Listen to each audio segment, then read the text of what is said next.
Alors comme convenu, on va terminer la série que nous avions commencée sur notre espérance. C'est une méditation complémentaire, je dirais. On avait évoqué le fait que nous allions parler de ce que l'on appelle communément la grande tribulation. Alors, on va commencer déjà par définir ensemble ce que le monde chrétien, en règle générale, entend par grande tribulation. Lorsque vous écoutez les enseignements qui sont donnés, les différentes doctrines dans la plupart des milieux chrétiens et tout particulièrement dans les milieux évangéliques, la grande tribulation se fera sur 7 années, en rapport avec le texte de Daniel, les textes de l'Apocalypse dont il est question, où il est dit que ce sera le temps d'un temps et la moitié d'un temps pour ce qui est de la séduction, et la même durée pour le moment de la tribulation à proprement parler. Ce que l'on nous dit, c'est qu'à partir du moment où l'Antichrist va apparaître, il va y avoir 3 années et demie de séduction, où il va séduire les nations, où toutes les nations le trouveront comme étant celui qui règle tous les problèmes de la terre, et 3 ans et demi où il va montrer son vrai visage, où il sera un tyran, où il massacrera les croyants, et son objectif sera de détruire Israël.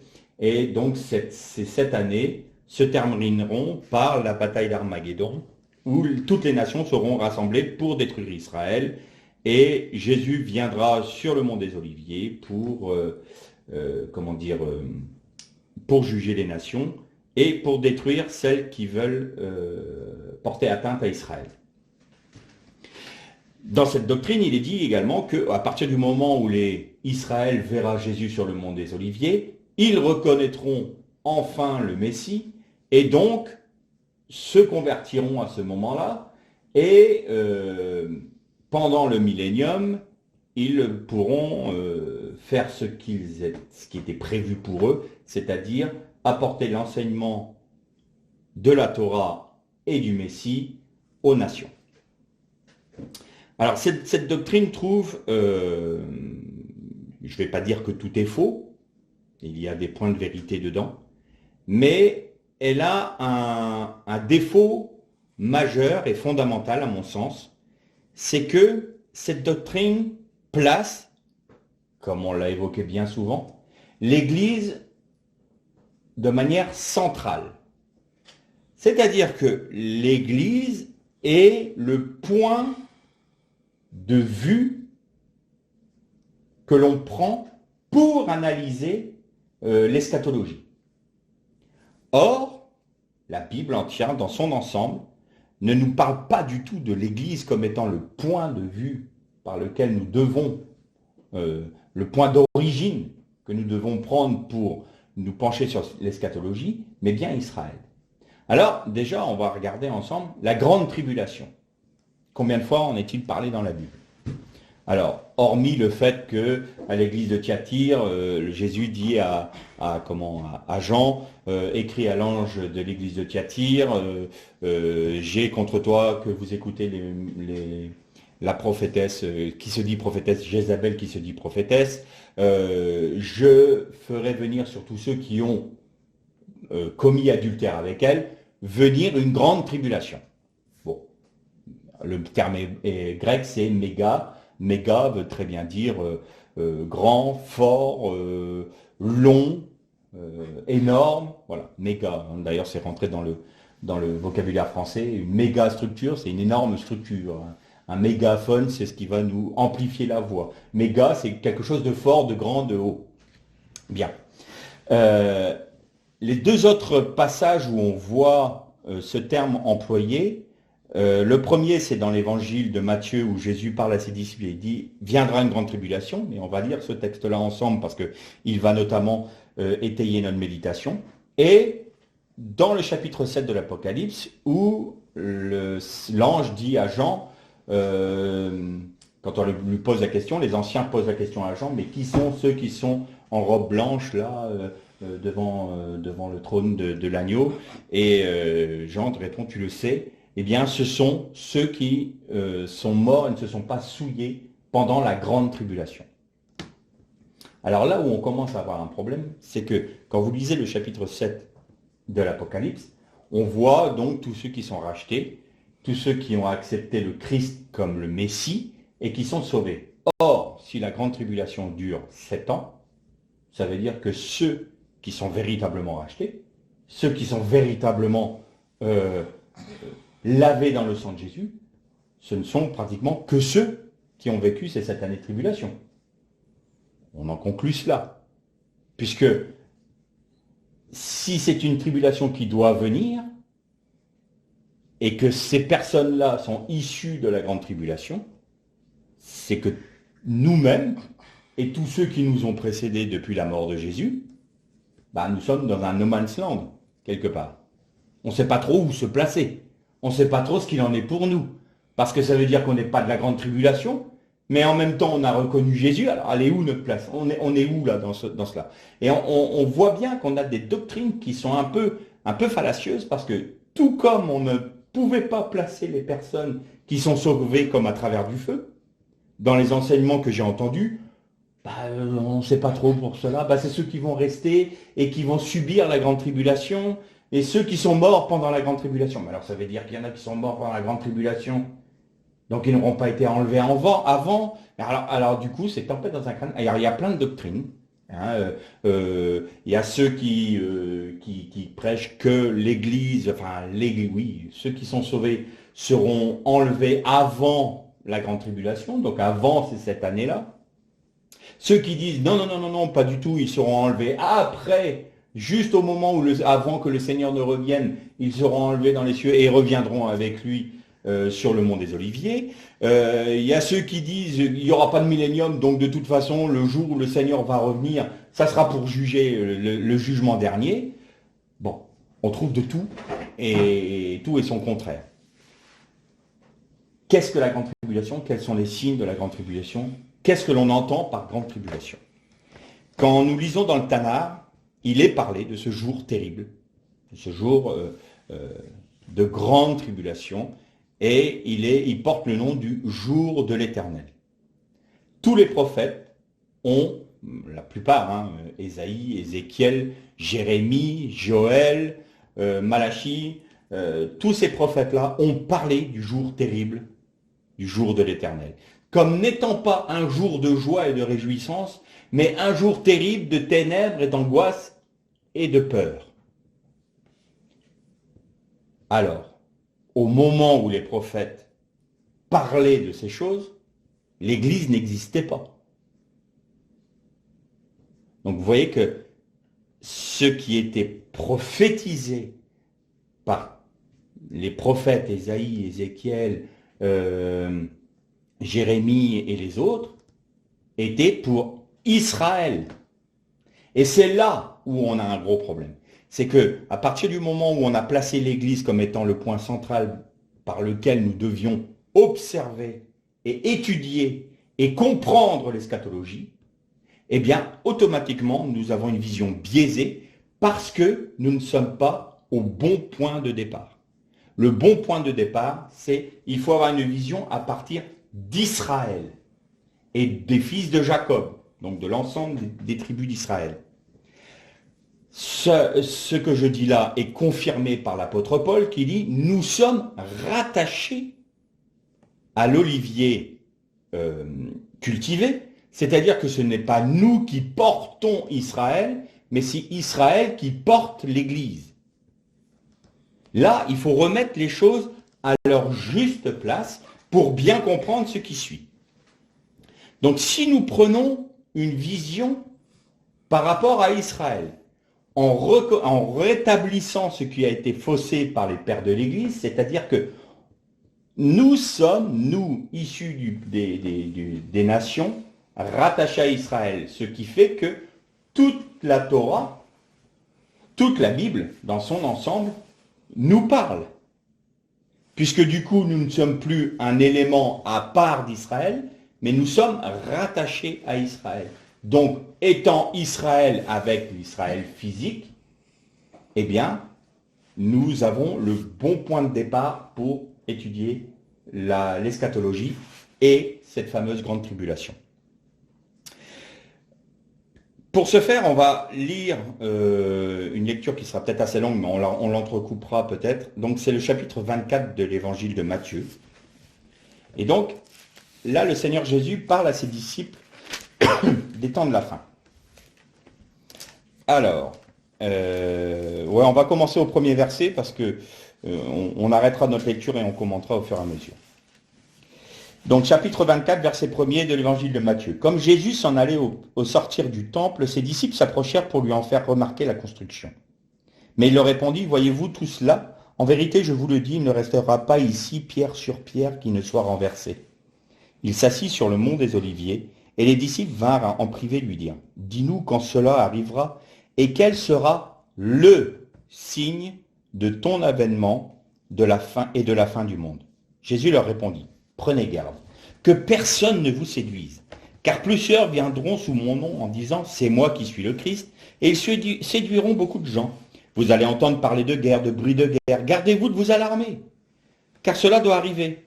Et ce ne sera pas encore la fin. Une nation s'élèvera contre une autre, un royaume contre un autre, et il y aura par endroits des famines et des tremblements de terre.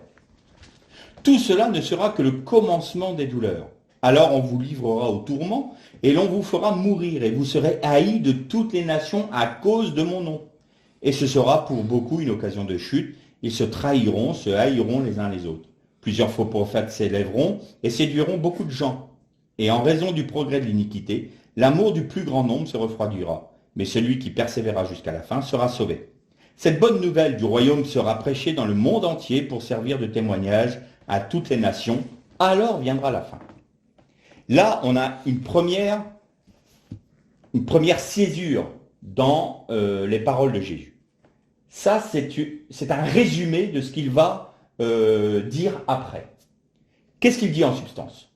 À la réponse de ses disciples, qui lui font remarquer le temple, je vous rappelle juste que le temple était un monument énorme et majestueux. Il faisait 50 mètres de haut. C'était l'édifice le plus grand de l'Antiquité. Le Parthénon, les plus grands monuments à Rome ne rivalisaient pas avec le temple.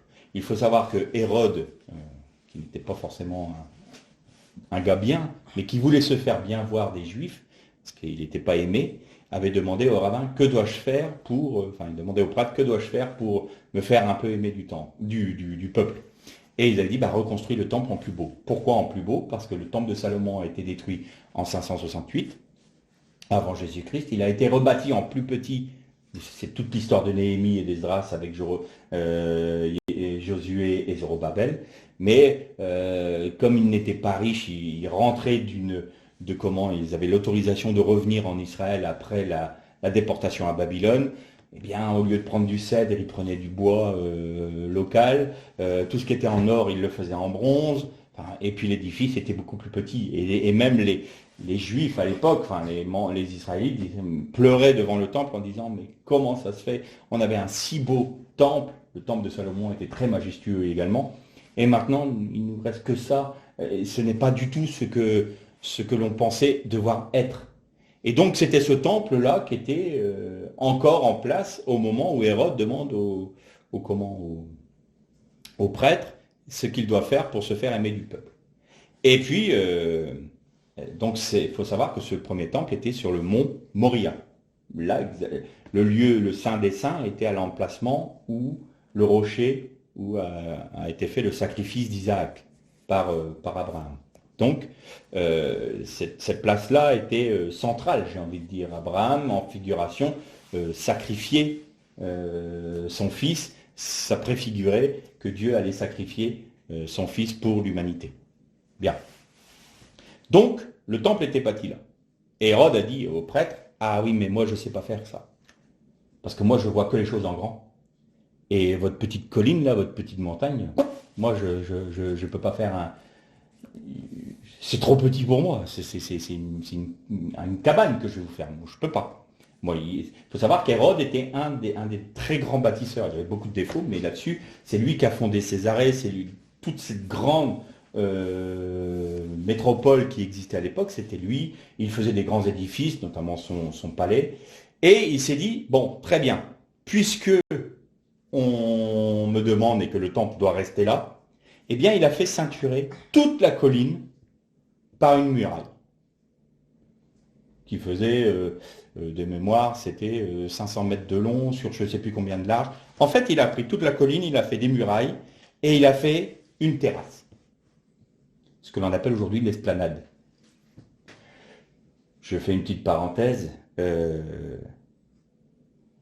129 nations ont voté une résolution unique dans le machin qui porte le nom de l'ONU, dont la France, à ma plus grande honte. Cette résolution qui était initiée par les Palestiniens fait que ces 129 signataires ne reconnaissent le mont du Temple, et je persiste et signe en disant le mont du Temple, que par son nom musulman, arabe. C'est-à-dire qu'il nie de fait l'existence des deux temples et de la, comment dire, des prérogatives du peuple d'Israël à avoir cette terre-là. Il faut savoir que l'UNESCO n'arrête pas de se battre pour faire en sorte qu'on réécrive l'histoire et que l'on nie au peuple d'Israël, au peuple juif, le fait qu'ils étaient là avant les autres et qu'ils avaient le temple avant l'islam.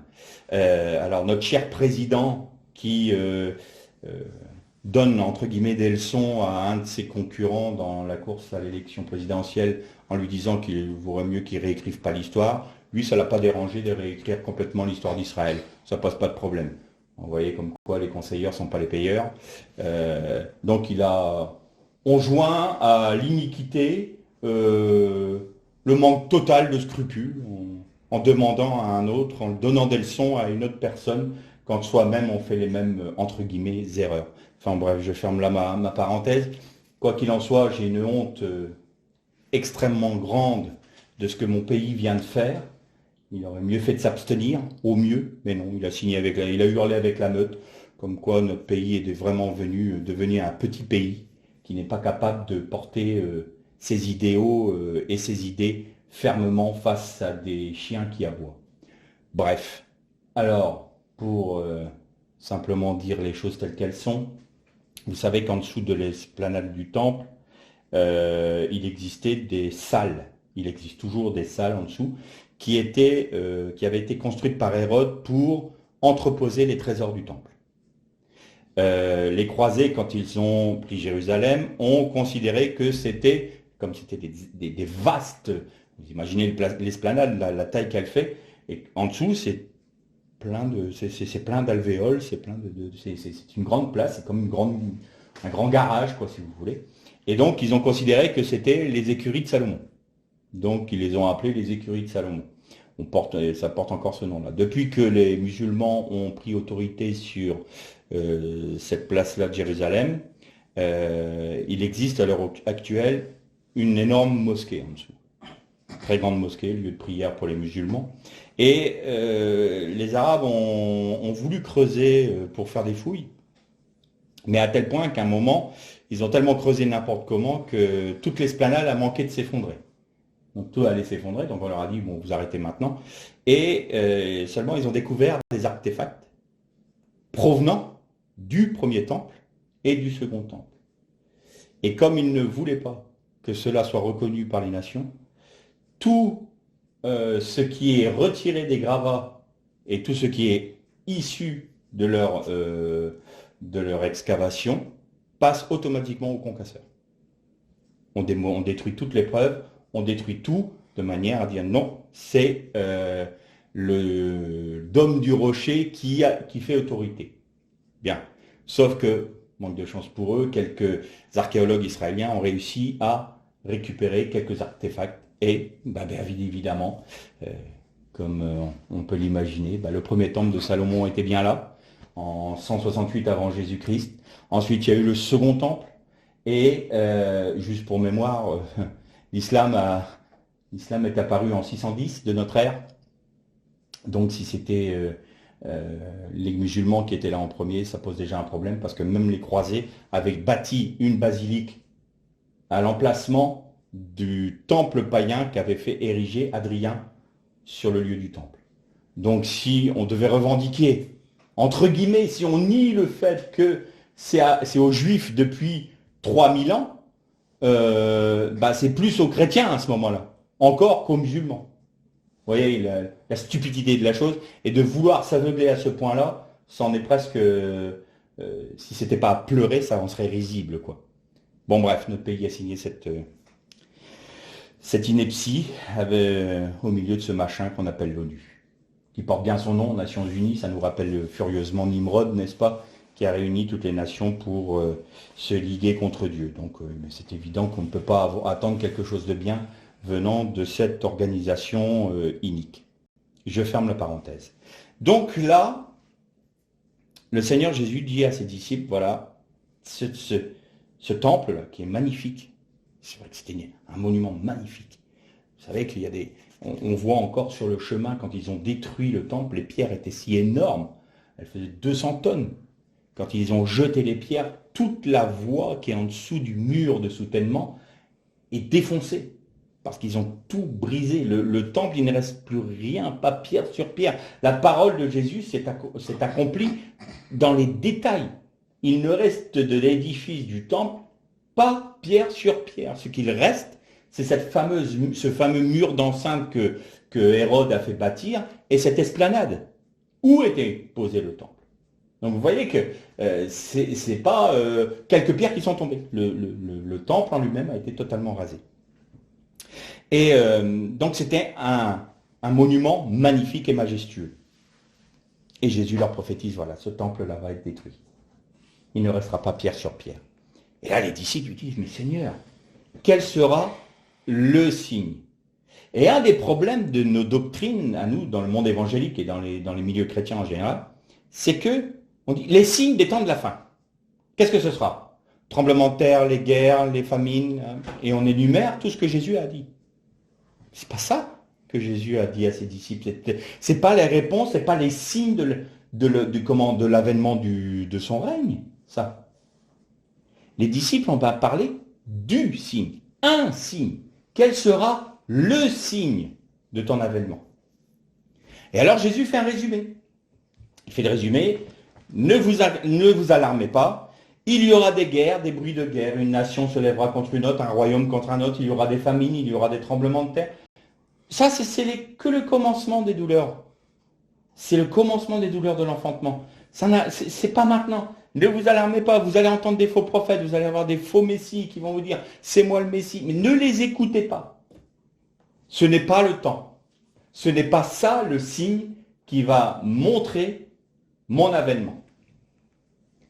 Alors, ils disent « qu'est-ce que ce sera ?» Donc Jésus dit « ce sera pour beaucoup une occasion de chute. Pourquoi? Parce que vous allez être mis à mort, vous allez être haïs à cause de moi. » Regardez toutes les persécutions qu'il y a eu depuis l'origine, depuis que Jésus a donné sa vie sur la croix. Tous ceux qui l'ont reconnu comme Seigneur et ceux qui ont voulu vraiment être ses disciples ont tous été persécutés. Et il parle là à qui? Aux évangéliques? Aux ADD? Aux catholiques? Il parle à qui? Aux protestants? Aux baptistes? Non, il parle à ses disciples, qui sont tous juifs. Vous serez haïs. Vous serez persécutés. Vous, les 12, vous serez persécutés. Ils sont tous morts de mort violente sous la persécution. Un seul n'est pas mort de la persécution, mais il a été persécuté. C'est Jean. Je vous ai dit, il a été plongé dans un bain d'huile bouillant pour le mettre à mort. Il n'en est pas mort, miraculeusement, et donc on l'a déporté sur l'île de Patmos, d'où il a écrit le livre de l'Apocalypse. Et donc, tous ces disciples ont vécu cela. Vous serez haïs. Vos frères même vous mettront à mort. Les Juifs issus du monde grec avaient une haine contre ce qu'on appelait les Nazaréens à l'époque, c'est-à-dire ceux qui suivaient le Christ. Donc vous serez haïs. Plusieurs faux prophètes s'élèveront et séduiront beaucoup de gens. Et en raison du progrès de l'iniquité, l'amour du plus grand nombre se refroidira. Mais celui qui persévérera jusqu'à la fin sera sauvé. Cette bonne nouvelle du royaume sera prêchée dans le monde entier pour servir de témoignage à toutes les nations. Alors viendra la fin. Ça, le Seigneur dit voilà, rien ne pourra se faire avant que la bonne nouvelle de l'évangile, donc la bonne nouvelle du royaume de Dieu, accomplie en Jésus-Christ, ne soit prêchée jusqu'aux extrémités de la terre. Donc, ne vous alarmez pas. Tant que cela n'est pas accompli, ça ne peut pas être la fin. Et il y a seulement maintenant une toute petite vingtaine d'années où cette parole est accomplie. Aujourd'hui, on peut dire que toutes les extrémités, dans les îles, les mêmes les plus reculées, l'évangile a été annoncé. Et encore plus aujourd'hui avec Internet et tous ces moyens-là. Donc cet évangile-là, aujourd'hui, on peut dire que cette parole-là est accomplie. Et donc, il dit, arrivera la fin. Et là, il va reprendre à nouveau, parce que ce n'est pas une continuité. Là, il a dit, alors viendra la fin. Maintenant, je vous explique. C'est pourquoi, et là, il donne le signe à ses disciples. Lorsque vous verrez l'abomination de la désolation dont a parlé le prophète Daniel établie dans le lieu saint, que le lecteur fasse attention. Alors ceux qui seront en Judée fuient dans les montagnes. Que celui qui sera sur la terrasse ne descende pas pour prendre ce qui est dans la maison, et celui qui sera dans les champs ne se retourne pas pour prendre son vêtement. Malheur aux femmes qui seront enceintes et celles qui allaiteront en ces jours-là. Priez pour que votre fuite n'arrive pas en hiver, ni un jour de Shabbat. Car alors il y aura une grande tribulation telle qu'il n'y en a pas eu depuis le commencement du monde jusqu'à maintenant, il n'y en aura jamais plus. Là, il nous montre le signe. Quel est ce signe dont les disciples avaient besoin de connaître pour reconnaître le temps de la venue du Messie? Je vous rappelle, on prend notre étude et notre méditation à partir d'Israël. Pas de l'Église. L'Église n'existait pas encore. Il faut toujours venir d'Israël. D'ailleurs, vous remarquez qu'il dit que celui qui est en Judée, c'est pas celui qui est à Paris, à New York, à Singapour, à Pékin, en Judée. Priez pour que ce ne soit pas en hiver ou un jour de Shabbat, parce que le jour de Shabbat, ils ne pouvaient pas voyager. Priez pour ce jour de Shabbat. Qu'est-ce qu'ils en ont à faire, les nations du Shabbat? Ils ne respectent pas le Shabbat. Pourquoi un jour de Shabbat? Parce que c'est d'Israël dont il parle. C'est aux Juifs que le Seigneur parle. C'est vous qui êtes concernés. Donc c'est vous qui êtes concernés par la tribulation. Et quel est le signe? Quand vous verrez l'abomination de la désolation dans le lieu saint, dont a parlé le prophète Daniel. Là, il faut qu'on s'arrête quelques instants. Effectivement, dans le chapitre 12 de Daniel, vous avez exactement ce même texte. Où il est dit, quand il y aura l'abomination de la désolation dans le Saint des Saints, ce sera le signe d'un grand trouble, d'un jugement pour le peuple d'Israël. Et là, dans ce texte-là, il y a une faute d'hébreu. Il y a une faute dans l'hébreu. Et les sages d'Israël se sont penchés sur la question et se sont dit, pourquoi est-ce qu'il y a une faute là? Et ils savent très bien que quand il y a une faute d'hébreu, comme je l'ai dit souvent, ce n'est pas le Saint-Esprit qui fait des fautes de grammaire ou de fautes d'orthographe, c'est simplement que le Seigneur met attention ici, il y a quelque chose de particulier qui va arriver. Et il y a quelque chose d'intéressant. Matthieu, qui était un juif, qui a écrit son évangile en hébreu, et qui était destiné à ses frères juifs, eh bien, quand ça a été traduit en grec, il a reproduit exactement les mêmes fautes d'orthographe dans le grec, dans cette parole de Jésus. Qu'est-ce que ça signifie? Je vous ai parlé que dans les prophéties, il y avait parfois les inversions prophétiques. On en a parlé la dernière fois. Les premiers seront les derniers seront les premiers. Et il y a aussi des sauts prophétiques. C'est arrivé qu'il y ait des sauts. Et il y a aussi des répétitions prophétiques. Et là, les fautes d'orthographe nous montrent une chose importante. Jésus savait très bien que ce qui avait été dit à Daniel s'était déjà accompli lors de la révolte des Maccabées avec Antiochus Épiphane. Pendant 3 ans et demi, le temple a été profané. Et après, les Asmonéens ont régné pendant 3 ans et demi sur Israël. Juste une petite parenthèse, tous les Asmonéens, toute la famille est morte, a été tuée. Et vous savez pourquoi? Je fais juste cette petite parenthèse-là, parce que si on se pose la question, quand on fête Hanouka, on porte au nu les Asmonéens, parce que c'est eux qui ont initié la révolte contre Rome, et ils ont réussi à rétablir le culte du temple, et ils ont rétabli Israël dans ce qu'il devait être. Seulement, ils ont fait une très grave erreur, et les rabbins le disent, c'est que les Asmonéens n'étaient pas de la tribu de Juda, et un des fils s'est proclamé roi d'Israël. Or, la royauté ne peut pas se retirer de la tribu de Juda. Forcément, un roi qui est issu d'une autre tribu que celle de Juda est un imposteur. Et donc, ils sont tous morts d'une mort violente parce qu'il n'était pas un roi légitime. Il avait même fait frapper de la monnaie à l'effigie, à son effigie en étant, enfin pas à son effigie, mais à l'effigie des Asmonéens, parce qu'il n'y avait pas d'effigie de visage, parce que tu ne te feras pas d'image taillée, donc, mais il y avait le symbole des Asmonéens sur les monnaies. Et ça, Dieu ne l'a pas permis, parce que c'était un imposteur. Il pouvait faire la révolte, mais il ne pouvait pas prendre la royauté. Et tous les Asmonéens sont morts. Voilà la raison pour laquelle il n'y a plus d'Asmonéens quelques temps après. Fermons la parenthèse. Donc là, faute d'orthographe qui nous dit attention, que le lecteur fasse attention, là il y a un problème, et c'est fait exprès, c'est parce que ce qui s'est produit du temps d'Antiochus et ce qu'a prophétisé Daniel va se reproduire au temps de la fin. Et quel était ce signe?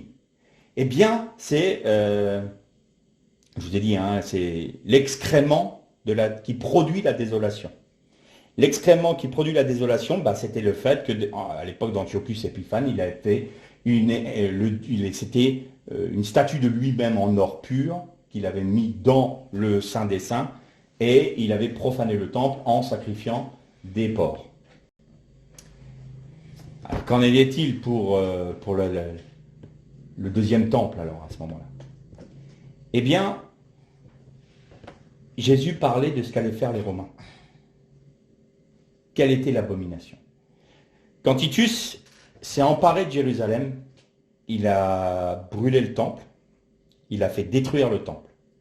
Et dans un autre texte, Jésus dit, quand vous verrez les armées des nations encercler Jérusalem, alors vous saurez que la fin est proche.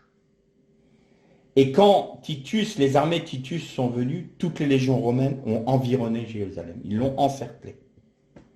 Et il y a eu des batailles énormes, à tel point, montrer que les Hébreux étaient quand même s'ils ne connaissaient pas l'art de la guerre comme de nombreuses nations, ils étaient très vaillants, ils ont décimé une légion entière romaine. Ils l'ont décimée. Et c'était vraiment une bataille énorme.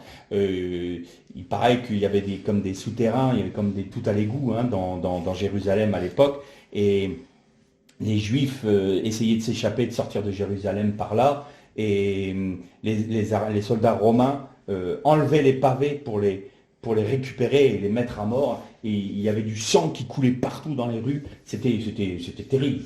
Et donc ils ont détruit complètement le temple, et une des méthodes que les Romains ont employées, c'était de passer la charrue sur l'endroit où ils avaient détruit ce qu'ils voulaient détruire, et ils mettaient du sel pour montrer que rien ne repousse, quand là nous sommes passés, c'est la destruction totale. Vous voyez cette bête féroce dont parlait Daniel, cette bête fantasmagorique d'une cruauté terrible, c'était ça. C'était ça, les Romains. Ils étaient d'une cruauté terrible. Quand ils crucifiaient quelqu'un, il était coutumier, et ça a été retrouvé dans les fouilles archéologiques, pendant que l'homme, le supplicié, était en train d'agoniser, il tuait sa famille devant ses yeux. Et ils ont retrouvé un supplicié parce qu'ils ont vu que les talons avaient été percés par des clous. D'ailleurs, souvent, c'était sur les côtés. De chaque côté du poteau, ils clouaient sur les talons, donc les clous perçaient l'os du talon. Et s'il voulait que le supplicié meure très lentement, il faisait même à peu près à mi-hauteur entre la poutre transversale et l'endroit où ils avaient cloué les pieds, il faisait une petite planche pour qu'il puisse reposer un peu son séant, de manière à pouvoir respirer un peu mieux, mais ce qui augmentait la durée de l'agonie. Et pendant ce temps-là, il massacrait sa famille, et notamment dans cette tombe de cette personne-là, ils ont retrouvé son fils de 4 ans. Parce qu'il était écrit Yohanan et Yohanan, fils de Yohanan. Ils ont retrouvé un petit squelette de 4 ans qui avait été probablement mis à mort devant son père, qui lui-même était mis sur la croix. Voilà ce qu'étaient les Romains. Cette férocité, cette dureté, ce manque de cœur, cette cruauté, ça, c'est l'Empire romain. Et, pour revenir à ce que nous disions, les légions romaines entouraient Jérusalem, et quand ils ont détruit le temple, quand Jérusalem a été prise, qu'ont fait les légions? Elles sont toutes venues avec leurs fanions. Vous saviez qu'il y avait les emblèmes de chaque légion avait son emblème, et toutes les légions ont planté leur emblème à l'endroit du Saint des Saints, au niveau du rocher du sacrifice d'Isaac. Elles ont toutes planté leur enseigne à cet endroit-là. Quand vous verrez l'abomination de la désolation, vous saurez que le temps est proche, que c'est la fin. Le voilà le signe. Le signe que vous me demandez, c'est ça. Et c'est ce qui s'est passé en l'an 70 de notre ère, lors de la première révolte des Juifs qui a commencé en 66 et qui s'est terminée par la destruction du temple. Alors je vois tout de suite les objections. Si c'est le signe de la fin, comment ça se fait que ça fait 2000 ans? Le Seigneur n'est pas revenu, son royaume n'est pas là. Pourquoi tu nous dis ça? Eh bien, allons-y, parlons. De qui on parle déjà là? Ah, d'Israël, pas de l'Église. Eh bien, ça sera un temps terrible pour Jacob. Maintenant, on va lire un petit peu ce dont nous parlent les prophètes concernant ce temps-là. Commençons. Malachie. Voici, je vous enverrai Élie le prophète avant que le jour de l'Éternel arrive. Ce jour grand et redoutable. Jésus a parlé d'Élie. Qui était-ce? Quand ses disciples ont dit, mais il ne doit pas y avoir Élie qui revient? Si, c'est Jean-Baptiste. Vous vous souvenez de ça, hein? Donc, juste avant le jour redoutable, le jour de l'Éternel, Dieu renverra Élie. C'est fait. Joël, sonnez de la trompette en Sion. Faites-la retentir sur ma montagne sainte, que tous les habitants du pays tremblent, car le jour de l'Éternel vient, car il est proche. On parle bien d'Israël, là. On parle de Sion. Jérémie, ce sont ici les paroles que l'Éternel a prononcées sur Israël et sur Juda. Ainsi parle l'Éternel, nous entendons des cris d'effroi. C'est l'épouvante, ce n'est pas la paix. Informez-vous et regardez si un mal enfante. Pourquoi vois-je tous les hommes les mains sur les reins comme une femme en travail? Pourquoi tous les visages sont-ils devenus pâles? Malheur, car ce jour est grand. Il n'y en a point eu de semblable, c'est un temps d'angoisse pour Jacob. Mais il en sera délivré en ce jour-là, dit l'Éternel des armées, je briserai son joug, de dessus ton cou, je romprai tes liens, et les étrangers ne t'assujetteront plus. Ils serviront l'Éternel leur Dieu, et David leur roi, que je leur susciterai. Et là, l'explication de tout, on va lire dans Ézéchiel. Ézéchiel 30, verset 3, car le jour approche, le jour de l'Éternel approche, jour ténébreux, ce sera le temps des nations. Noir sur blanc. Le jour de l'Éternel, c'est le jour du temps des nations. C'est ça, la grande tribulation. C'est le temps des nations. Pourquoi la grande tribulation? Parce que la grande tribulation, c'est Jacob. C'est Israël. Et que s'est-il passé quand Titus a pris Jérusalem? Eh bien, tous les Juifs ont été déportés dans tout l'Empire romain. Et depuis lors, les Juifs sont dans les nations. Grande tribulation veut dire méga, veut dire grand, long, fort, immense. Et jour terrible de Jacob, comme il n'y en a jamais eu, et comme il n'y en aura jamais plus. Et je vous avais dit il y a quelque temps, Israël, le peuple d'Israël a été déporté 70 ans à Babylone. Il a été déporté 430 ans en Égypte. Il a été déporté une grosse centaine d'années par les Perses. À partir du moment où les Romains ont détruit Jérusalem et où ils ont déporté les Juifs, ça fait 2000 ans. Près de 2000 ans. Donc Israël a été déporté parmi les nations pendant près de 2000 ans, comparé à son plus grand, son plus grand exil qui était de 430 ans en Égypte. Près de 4 fois le temps qu'ils ont passé en Égypte. Un temps terrible d'angoisse pour Jacob. Pourquoi d'angoisse? Parce que non seulement ils ont été déportés dans les nations, mais ils ont été persécutés dans les nations. L'antisémitisme, les disputations au Moyen-Âge, la Shoah, tout ça, ils l'ont vécu pendant ce temps-là. Et aujourd'hui, de notre vivant, nous voyons que l'État d'Israël est restauré. Et là, c'est la deuxième partie de ce dont nous parlait Jérémie tout à l'heure dans le texte. Mais les nations ne t'assujettiront plus et tu seras restauré dans ton pays. Mais c'est ça la grande tribulation. Elle a démarré à la chute du temple. Et elle s'est poursuivie, elle se poursuit encore aujourd'hui. Pourquoi? Parce que comme nous le dit Ézéchiel, le jour de l'Éternel, c'est le temps des nations. C'est-à-dire qu'Israël est mis entre parenthèses. Israël est mis entre parenthèses. C'est un jour terrible pour toi, Jacob, parce que tu vas être mis entre parenthèses. Tu vas être détruit, tu ne seras plus une nation. Même en tant que nation, tu n'existeras plus. Tu vas être dispersé, tu vas être complètement éclaté. Et tu n'auras plus de terre à toi. Ta terre sera un désert. Et c'est ce qui s'est passé. C'est ça la grande tribulation.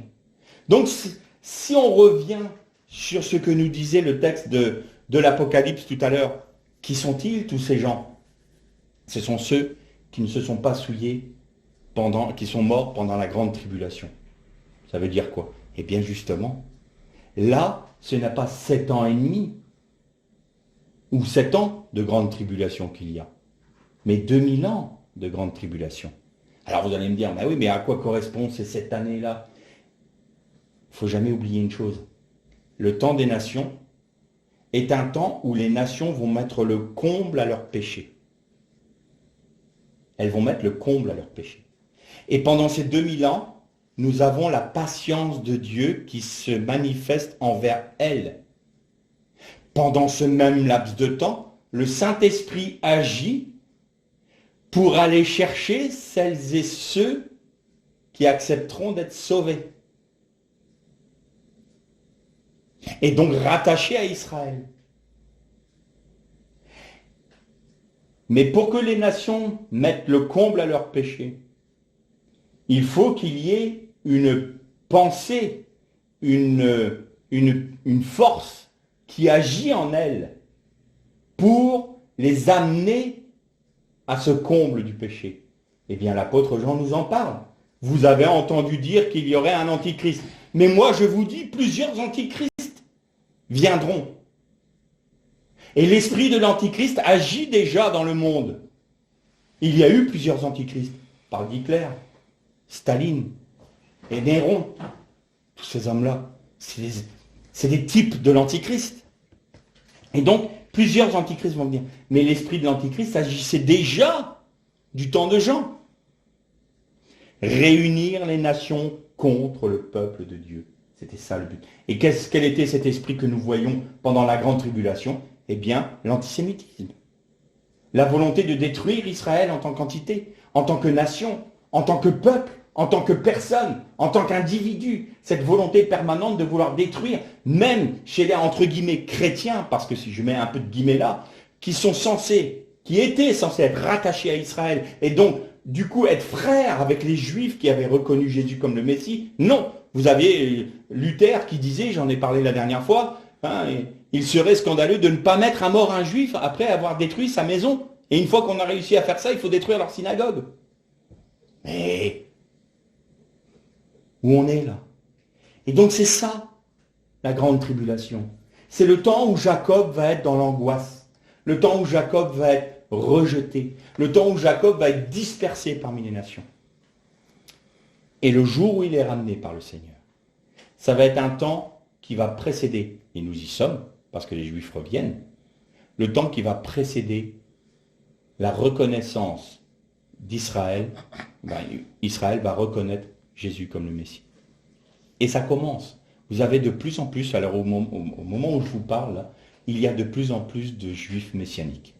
Il y a de plus en plus de Juifs qui reconnaissent Jésus comme le Messie.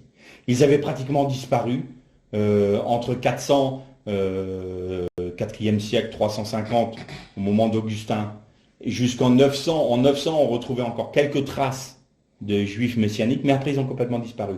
Et ils ont commencé à réapparaître fin du 18e, début du 19e siècle. Et aujourd'hui, c'est exponentiel. Il y a de plus en plus de Juifs qui reconnaissent Jésus. Alors, on va poursuivre ce texte-là. C'est alors qu'il y aura une grande tribulation, telle qu'il n'y en a jamais eu, on vient de l'expliquer. Et si ces jours n'étaient abrégés, personne ne serait sauvé, mais à cause des élus, ces jours seront abrégés. Ça veut dire que le temps des nations bêtes va arriver à un tel comble dans le péché, et d'ailleurs ça se terminera par l'avènement de l'Antichrist, qui va unir les nations pour détruire Israël, et effectivement il y aura la bataille d'Armageddon. Et effectivement Jésus reviendra sur le mont des Oliviers pour juger les nations. Mais si le Seigneur il va arriver à un moment où les hommes seront tellement dans une rage guerrière qu'ils sont au point de s'auto-détruire. C'est ce dont on parlait la dernière fois. Ils vont arriver à un tel degré de violence qu'ils vont pratiquement s'auto-détruire. Et Dieu est obligé de mettre un terme, de fermer la porte aux nations-là, parce qu'elles vont s'auto-détruire. Et donc là, c'est le jugement. C'est le comble au péché. Et donc même les élus, il y aura une telle pression de l'esprit de l'Antichrist que si jamais ce n'était pas abrégé, mais même les élus pourraient être atteints. Et ça, je vous avais déjà dit que le Seigneur se retire de son Shabbat pour deux choses. Deux seules choses font que le Seigneur, que Dieu l'Éternel, va sortir de son Shabbat, sortir de son repos, de son retrait. C'est une, quand les nations vont trop loin, et que là, il est obligé de mettre un terme, comme il y a eu à Babylone, à Babel plutôt. Et la deuxième, c'est quand le juste manque de sombrer, de tout lâcher, d'abandonner toute chose. Alors là, il intervient pour le sauver. Et c'est exactement ce dont nous parle Jésus là. Si quelqu'un vous dit alors le Christ est ici, il est là, ne le croyez pas, il s'avérera de faux Christ et des faux prophètes, ils opéreront de grands signes et des prodiges au point de séduire, si possible, même les élus. On passe ce texte-là. Ensuite, aussitôt après ces jours de tribulation, le soleil s'obscurcira, la lune ne donnera plus sa clarté, les étoiles tomberont du ciel et les puissances des cieux seront ébranlées. Là, on voit qu'à la fin de cette grande tribulation-là, ce verset-là nous parle de l'avènement de l'Antichrist. Et je vous avais dit que, pour les Juifs, va se reproduire les plaies du premier Exode. Donc toutes les plaies qu'ont connues l'Égypte, nous les retrouvons dans les nations sur la terre au moment de la libération finale d'Israël, du peuple d'Israël, et donc des membres des nations qui se sont rattachés à Israël. Et c'est de cela dont nous parle Jésus là. Il va arriver où il y aura un autre Nimrod qui va arriver. Et ça sera aussi, il symbolisera le Pharaon. Et là, pour délivrer son peuple de toutes les nations, Dieu opérera des grands prodiges et des grands miracles et des grands signes et des grands jugements, ce dont nous parlent les 7 sceaux, les 7 coupes de la colère de Dieu et les 7 chauffards. On relisait l'Apocalypse, ça correspond à ce verset-là. Donc c'est l'avènement de l'Antichrist et la fin, vraiment la fin, la fin, c'est cette année-là, entre guillemets, si on pouvait prendre ça, c'est cette année-là correspond plutôt à la fin du temps des nations, à la fin de la grande tribulation, ce qui va mettre un terme au temps des nations. Vous voyez? Ce n'est pas la grande tribulation dans son ensemble. Donc là, ensuite, il nous parle, vous relirez chez vous, il nous parle, ce sera comme le temps de Noé, le temps de Sodome, l'enseignement de la parole du figuier, voilà. Et alors, à la fin, au verset 43, on peut même lire à partir du verset 42. Veillez donc, puisque vous ne savez pas à quel jour votre Seigneur viendra. Sachez-le bien, si le maître de la maison savait à quelle veille de la nuit le voleur doit venir, il veillerait et ne se laisserait pas percer sa maison. C'est pourquoi vous aussi tenez-vous prêts, car le Fils de l'homme viendra à l'heure où vous n'y penserez pas. Alors j'ai entendu beaucoup d'enseignements, et je terminerai par là, où il nous est dit, ah, c'est pas le moment où le Seigneur va venir reprendre son épouse, parce qu'il faut que, et on utilise d'ailleurs le texte de Thessaloniciens, donc on prend le premier texte qui est au premier épître des Thessaloniciens au verset 4, où il est parlé de ce qu'on appelle l'enlèvement de l'Église, mais c'est le rassemblement de l'Église. Paul nous dit que les morts se ressusciteront en premier et nous qui sommes vivants, nous irons les rejoindre, nous serons transformés en un clin d'œil avec notre corps de gloire. Nous revêtirons notre corps de gloire. Et ils prennent aussi le deuxième texte de Thessaloniciens que nous allons lire si vous voulez, parce que ça nous permettra de mieux comprendre et de voir que on met dans un seul et même événement deux événements bien distincts. Et ça pose un problème et ça met de la confusion. Et il est bon de rétablir un peu les choses parce qu'autrement, on peut se retrouver avec des doctrines qui sont un peu fallacieuses. Alors, 2 Thessaloniciens, ça va être au chapitre 2. On va commencer au verset 1. Nous vous le demandons, frères, en ce qui concerne l'avènement du Seigneur Jésus. L'avènement. Donc ça, c'est vraiment le moment où il va revenir sur le mont des Oliviers. Vous voyez que c'est le même mot. Quel sera le signe de ton avènement? Pas le moment où il va revenir sur les nuées, où nul œil ne le verra. Personne ne verra à ce moment-là le Seigneur Jésus. Mais l'avènement du Seigneur, c'est le signe du Fils de l'homme, c'est-à-dire que tout œil le verra. Vous voyez la différence? Dans la première épître aux Thessaloniciens, il nous est parlé du rassemblement dans les nuées, où personne ne le verra. Et là, c'est le jour de l'avènement du Seigneur Christ et de notre rassemblement auprès de lui. C'est-à-dire que là, on revient avec lui. C'est deux choses différentes, là. Et on va le voir dans le contexte. Ne vous laissez pas promptement ébranler dans votre bon sens, ni alarmer par quelques inspirations, par quelques paroles ou par quelques lettres qui ne seraient pas attribuées, comme si le jour du Seigneur était déjà là. Il faut savoir qu'à cette époque-là, il y avait déjà des doctrines qui disaient que c'était l'Empire romain qui allait être, enfin du moins que le royaume de Dieu était déjà dans le monde. Que personne ne vous séduise d'aucune manière, car il faut qu'auparavant l'apostasie soit arrivée et que se révèle l'homme impie, le fils de perdition. L'adversaire qui s'élève au-dessus de tout ce qu'on appelle Dieu et qu'on adore, et qui va jusqu'à s'asseoir dans le temple de Dieu et se faire passer lui-même pour Dieu. Ne vous souvenez-vous pas que je vous disais cela lorsque j'étais encore auprès de vous? Et maintenant, vous savez bien ce qui le retient, pour qu'il se révèle en son temps. Car déjà le mystère de l'iniquité est à l'œuvre, il faut seulement que celui qui le retient encore ait disparu. Alors se révélera l'impie, que le Seigneur détruira par le souffle de sa bouche, et qu'il écrasera par l'éclat de son avènement.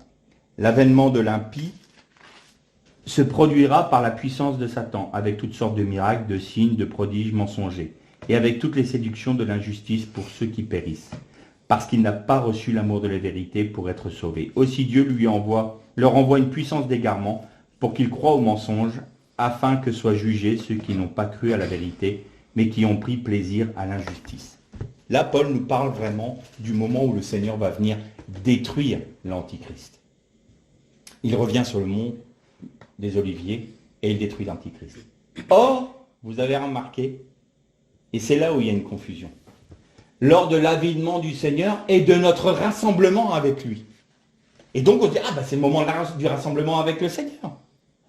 Donc ça sous-entend que si ces deux événements se passent au même moment, comment est-ce que nous allons revenir avec le Seigneur sur le mont des Oliviers? Si le fait qu'il revienne sur le mont des Oliviers, c'est le moment de notre rassemblement avec lui. Il y a quelque chose qui ne colle pas là. Ça ne colle pas. Donc, il y a bien le rassemblement en premier lieu, dans les nuées, et Jésus vient avec ceux qui l'ont suivi pour venir juger les nations. Et donc, le premier texte du premier épître aux Thessaloniciens nous parle de notre rassemblement dans les nuées, et le texte qui est là au chapitre 2 du deuxième épître aux Thessaloniciens nous parle de l'avènement du Seigneur sur le mont des Oliviers, qui mettra un terme au temps des nations, à la grande tribulation.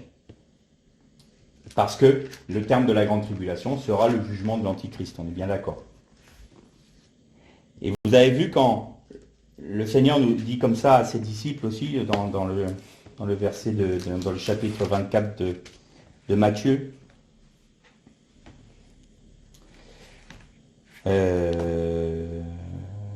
voilà. Aussitôt après ces jours de tribulation, le soleil s'obscurcira, la lune ne donnera pas sa clarté, les étoiles tomberont du ciel, et les puissances des cieux seront ébranlées. Alors, le signe du Fils de l'homme paraîtra dans le ciel. Toutes les tribus de la terre se lamenteront, et elles verront le Fils de l'homme venir sur les nuées du ciel avec beaucoup de puissance et de gloire. Voilà. Le signe du Fils de l'homme, c'est dont nous parlait Daniel dans le chapitre, il me semble que c'est le chapitre 11 de son livre. Il a vu le Fils de l'homme venir sur les nuées et tous l'ont vu. Au moment du rassemblement avec le Seigneur, nul ne verra le Seigneur Jésus. Mais au jour de son avènement, tout œil le verra. C'est ça le signe du Fils de l'homme. Et ce sera évident pour toutes les nations. L'enlèvement, comme on l'appelle communément, ne sera pas vu par toutes les nations. Mais son avènement, oui. Et qu'est-ce qui va déclencher la venue du Seigneur? On repart, et je terminerai par là, on repart du point de vue d'Israël, on reste sur ce point de vue-là. Eh bien, c'est Jérémie, je crois, ou un des prophètes, même on est plus fidèle, qui dit et l'Esprit de Dieu répandra sur Jacob un esprit de supplication et de repentance, et ils pleureront sur celui qu'ils ont percé, ils pleureront comme sur un fils aîné. Et donc, à la fin des temps, possible que ce soit au moment où toutes les nations vont se rassembler contre Israël, où Israël va manquer de disparaître à nouveau. Ils vont se dire, mais ça recommence. Et là, en même temps, Dieu va répandre sur son peuple un esprit de repentance, un esprit de supplication. Et ils crieront à Dieu en disant, nous reconnaissons que celui que tu as envoyé, que nous n'avons pas reconnu, que nous avons percé, que nos chefs ont percé, c'est le Fils, c'est ton Fils, c'est le Messie que nous attendions, nous ne l'avions pas vu, nous te demandons pardon. Alors, à ce moment-là, c'est ça qui va faire déclencher le fait que le Seigneur Jésus revient. Pourquoi je dis ça? Parce que Pierre nous en a parlé dans la troisième chapitre des Actes. Et il disait quoi à Israël à ce moment-là, au peuple juif de Jérusalem? Repentez-vous! Car si vous vous repentez, ce sera des temps de rafraîchissement pour vous. C'est quoi le temps de rafraîchissement? Si ce n'est l'établissement du royaume de Dieu sur terre, le royaume du Mashiach. Et donc Pierre l'avait très bien compris, il dit, mais repentez-vous maintenant, reconnaissez-le. Et si Israël avait reconnu Jésus à ce moment-là, il n'y aurait pas eu le temps des nations. Donc, en résumé, la grande tribulation dont nous parle la Bible et dont nos doctrines parlent, n'est pas seulement cette année. Ça, c'est la fin. C'est le terme de la grande tribulation. Mais la grande tribulation, nous allons relire pour terminer ce texte-là, Ézéchiel nous en parle très bien. Car le jour approche, le jour de l'Éternel approche, jour ténébreux. ce sera le temps des nations. Tout le monde reconnaît que nous sommes dans le temps des nations. Eh bien, c'est ce jour de l'Éternel. Donc c'est le jour de la grande tribulation, qui a commencé en l'an 70 et qui se terminera le jour où le Seigneur viendra pour détruire l'Antichrist. Et donc tout trouve son sens. Tous ceux qui ont reconnu Jésus pendant ces temps-là, évidemment, pendant ce temps-là, tous ceux qui ont accepté Jésus, tous ceux qui sont morts pour lui, tous ceux qui n'ont pas accepté d'avoir la marque de la bête, qu'est-ce que c'est? Eh bien, c'est la marque du système des nations, du système de l'esprit d'Antichrist qu'il est en train de mettre en place. Tous ceux qui ne se sont pas conformés à ce système, tous ceux qui n'ont pas agi en fonction de ce système, tous ceux qui se sont reconnus comme étant étrangers à ce système. Non seulement ils n'ont pas reçu la marque de la bête, pas la peine d'aller parler de puce ou de machin, c'est bien plus grand que cela. Mais évidemment qu'on a peur de la puce puisqu'on pense que c'est pendant 7 ans seulement qu'il y aura la grande tribulation. Non, c'est simplement l'apothéose de ce que les nations ont déjà commencé. Et donc, ceux qui ont reçu la marque de la bête et qui honorent et qui adorent la bête, c'est ceux qui se disent « Ah, vraiment, notre société humaine, elle produit des choses qui sont magnifiques. C'est parfait, moi je veux me conformer à ce temps. Je veux me conformer au siècle présent. Je veux être comme les autres. Je veux me faire un roi comme les autres. » Voilà, ça, c'est adorer la bête, adorer l'image de la bête. Et ça prendra son apothéose au moment de l'Antichrist. Et ceux qui ont refusé ça, ceux qui se sont laissés purs par rapport à ça, quand il est dit ce sont des vierges qui ne se sont pas souillées avec des femmes. Alors, il y a des doctrines qui disent ah, mais ceux qui sont vraiment les parfaits, les vainqueurs et tout, ce sont ceux qui sont célibataires et qui sont issus d'Israël. Mais non, qui ne se sont pas souillés avec les femmes, ça veut dire littéralement ceux qui n'ont pas accepté l'idolâtrie. Ils ne se sont pas souillés, c'est-à-dire qu'ils n'ont pas eu une marque. Le texte grec dit parfaitement qui ont pris la couleur d'eux. Qui n'ont pas pris la couleur, qui ne se sont pas souillés, qui n'ont pas pris la couleur avec des femmes, c'est-à-dire en acceptant l'idolâtrie, en ayant plusieurs femmes. Voilà, c'était une image, mais c'est ce que ça veut dire. C'est-à-dire qu'on n'a pas été marqué par l'esprit idolâtre du temps dans lequel nous vivons, le temps des nations, c'est-à-dire qui conduit par l'esprit de l'Antichrist. Et ceux-là sont marqués du sceau de Dieu. Ce sont ceux qui sont morts pendant la grande tribulation. Et tout s'explique. Que le Seigneur vous bénisse.